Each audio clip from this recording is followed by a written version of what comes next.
Hello, very good afternoon, students. My name is Boni Dhara, and today I'm going to start with a new topic for 11th standard, that is MCVC, costing, that is Organization for Control of Labor Cost. So, there are mainly 5 departments in an organization which deals with the labor. So, for effective control over the labor cost, the following departments plays a very important role. So what are those? Number first, they are personnel department. Another one is engineering and work study department. Another one is called as timekeeping department. Fourth one is called as payroll department, and the fifth one is called as cost accounting department. So these all are the major 4 departments which is very essential for the controlling of the labor cost. So first of all, we will go ahead with the personnel department. So what do you mean by personnel department? The main function of the personnel department is to provide an efficient labor force. First of all, they need to appoint efficient labor force for the entire organization, for the complete organization, and this department is concerned with the proper relation and training of the workers and placing them to jobs for which they are the best suited. So, putting the policies into the practice which have been decided by the top management is the duty of the personnel department.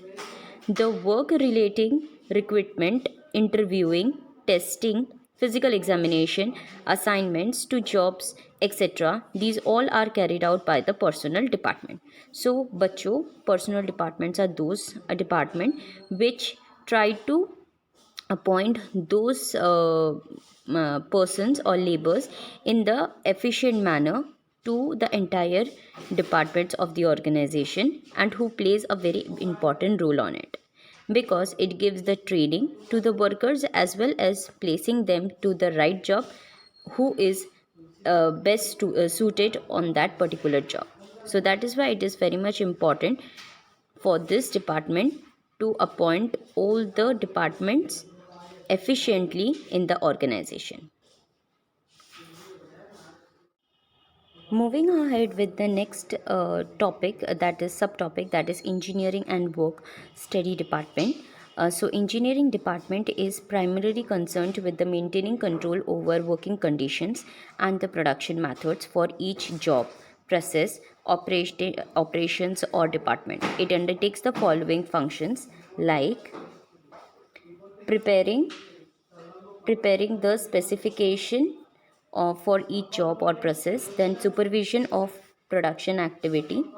On the other hand, provision for the safety measures and maintaining efficient working conditions, conducting time and motion studies, setting fair and equitable price rate or time wage system, then conducting research and experimental work, inspection of a job at successive stages of production, and so on. So these all are the important functions which the second functions, that is engineering and work study department does. So the very first point they are saying that preparing the specification for each job and process, किसके लिए कौन सा job सही है उसके हिसाब से उनको प्रिपरेशंस करना रहता है, उस हिसाब से प्रोसेस करना रहता है.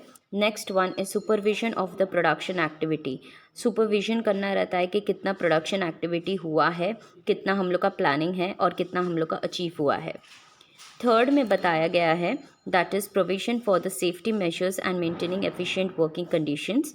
जहाँ पे भी कोई भी लेबर भी एम्प्लॉयज़ भी काम करते या कहीं पे आप फ्यूचर में काम करेंगे तो वहाँ का वर्किंग कंडीशन अच्छा होना चाहिए, मेंटेनेबल होना चाहिए, और सेफ्टी मेजर्स के लिए भी कुछ ना कुछ वहाँ पे सेफ्टी प्रिकॉशंस होने बहुत ज़रूरी है.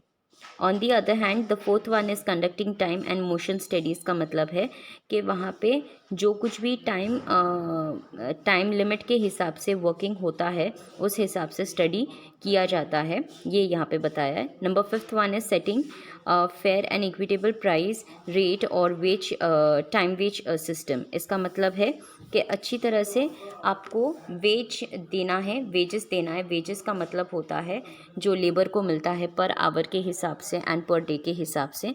तो आपको वहाँ पे किसी के साथ भी 19-20 नहीं करना है, सबको इक्वली, इक्विटेबल का मतलब है इक्वली आपको देना है।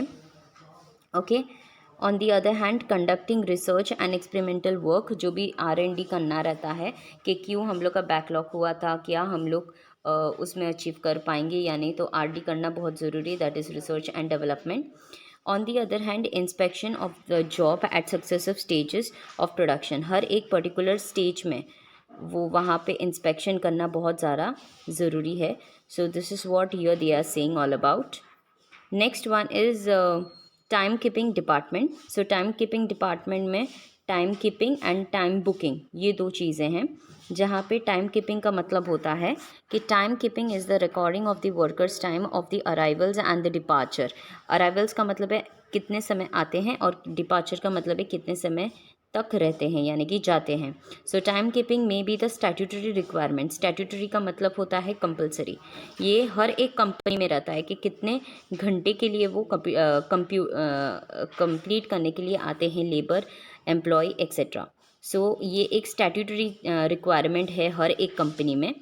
और even if it is not a statutory requirement, it helps to maintain the discipline. अगर ये स्टैट्यूटरी रिक्वायरमेंट नहीं भी है तो इसको हेल्प किया जाता है ताकि डिसिप्लिन बरकरार रहे हमारे ऑर्गेनाइजेशन में। It is essential to keep time of the workers, so accordingly wages can be calculated on the basis of the following points below mentioned. So देख लेते क्या क्या है।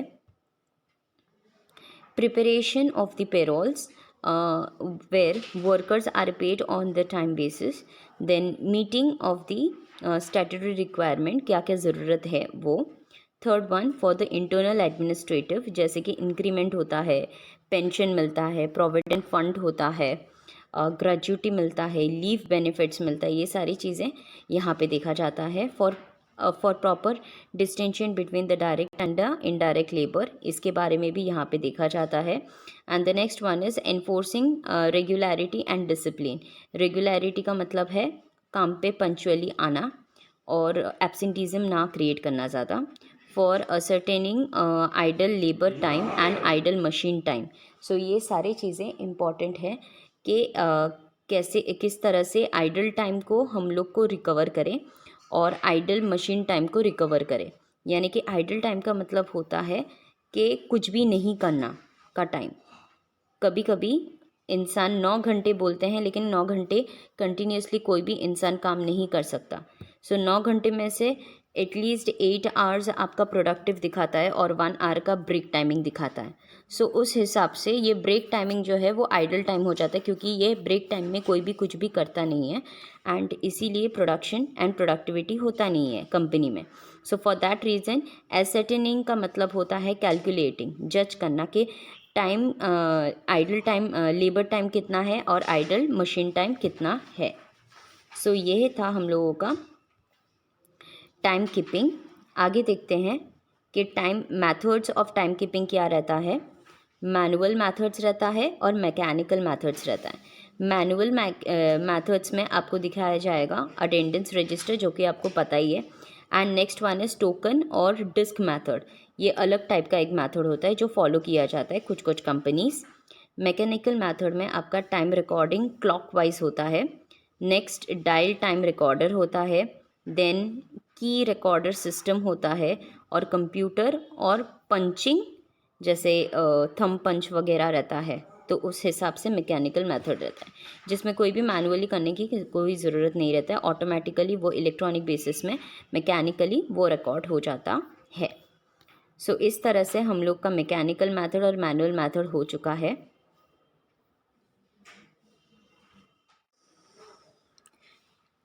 Now we will go ahead with the time booking. So time booking means what? It is required for recording the time of each worker for each job, department, operations or process during the engagements of the workers in the factory.